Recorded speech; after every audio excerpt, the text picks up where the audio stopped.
Are you wondering what things you actually no longer need to own as a minimalist? Well, keep watching.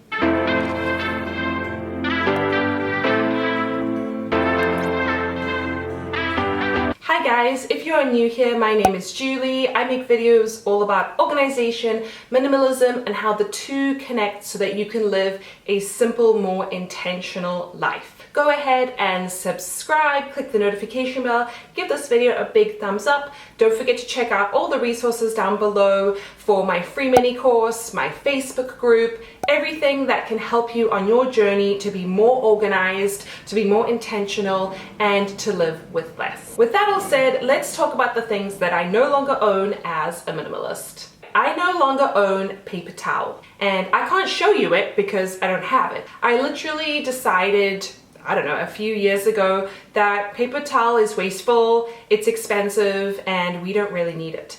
Even with having two small kids, we don't really miss it. It's so normal for us to use reusable cloths now that it's like no big deal.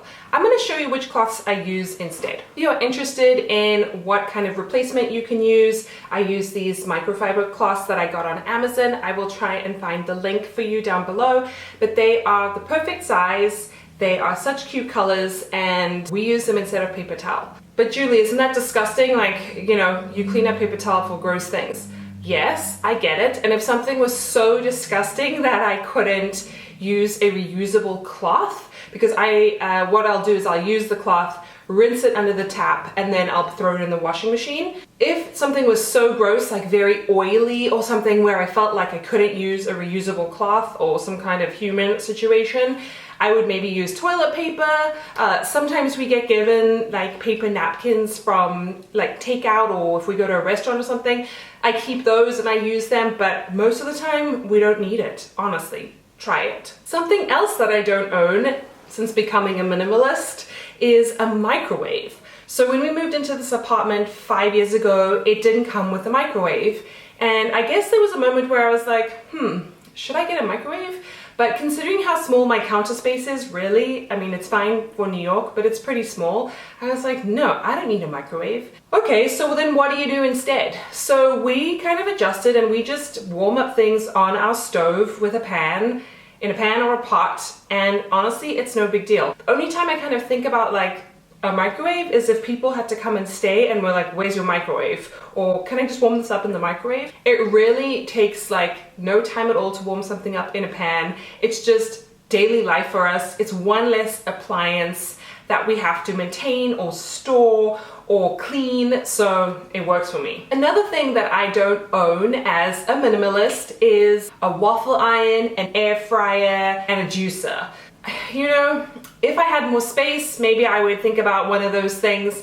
Maybe a juicer would be nice, but I don't really think they're necessary, and we're able to live our life without them. We use our other things, other appliances so much more because we have less choice. And honestly, we don't even think about it. Something else that I don't own personally as a minimalist is an iPad.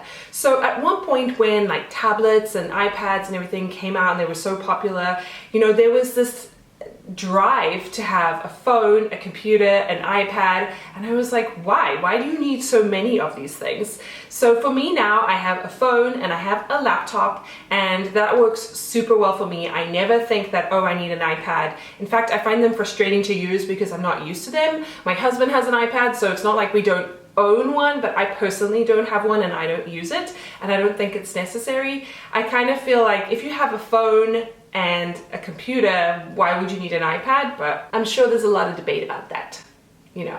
So let me know what you think, if you think an iPad or a tablet is necessary. The other thing that I no longer really own, use, or buy are plastic bags. So like Ziploc baggies, never really use those.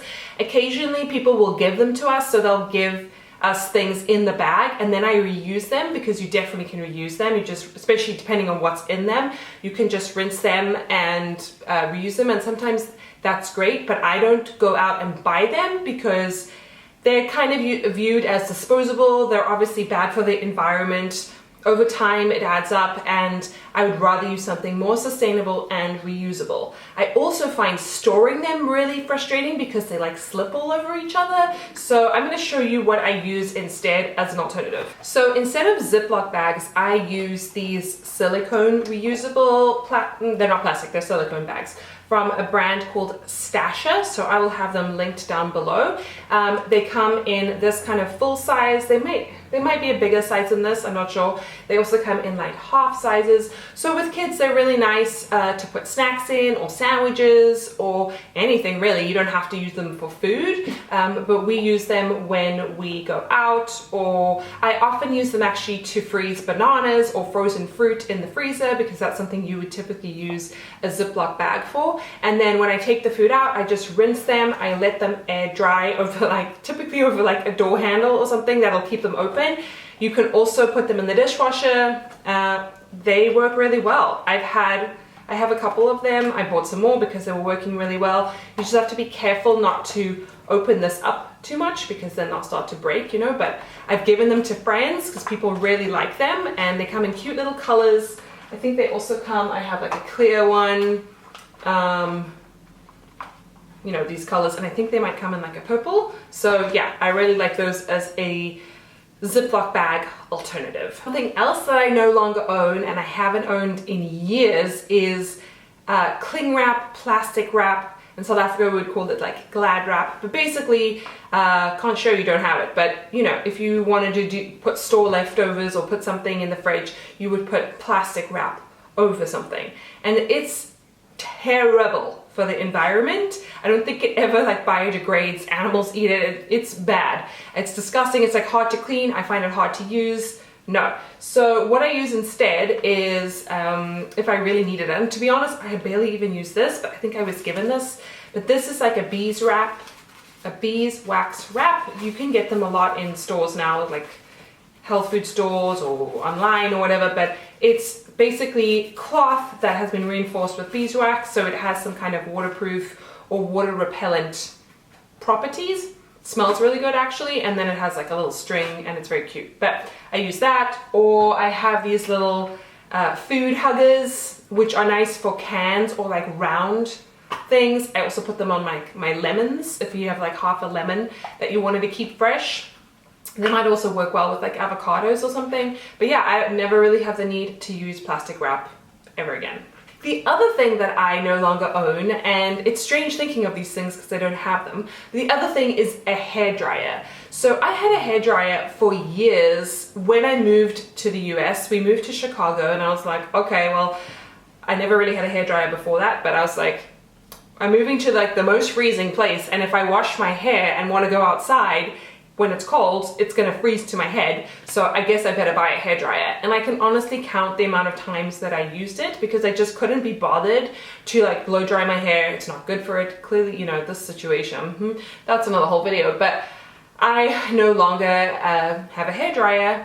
I don't even know what I did with it. I think I gave it away. So yeah, don't use that. Those are the items that I literally don't own anymore as a minimalist, and I kind of love it. I'm sure there are other things that I can still kind of permanently declutter from my life. So if you think of anything that you no longer own, let me know in the comments. Maybe that's something that I can implement in my life. And yeah, with all of that said, don't forget to subscribe, click the notification bell, give this video a big thumbs up so that I know to make more videos like this. I've been making a lot more minimalist content, and I really love it and enjoy it, and it is truly the way that I live my life. So I'm happy to share that with you guys. If you have any ideas for videos that you would like from me, make sure to let me know. Don't forget to check out all the resources, my free mini course, my Facebook group, everything is in the description box. And with all that said, I will see you guys in my next video. Bye!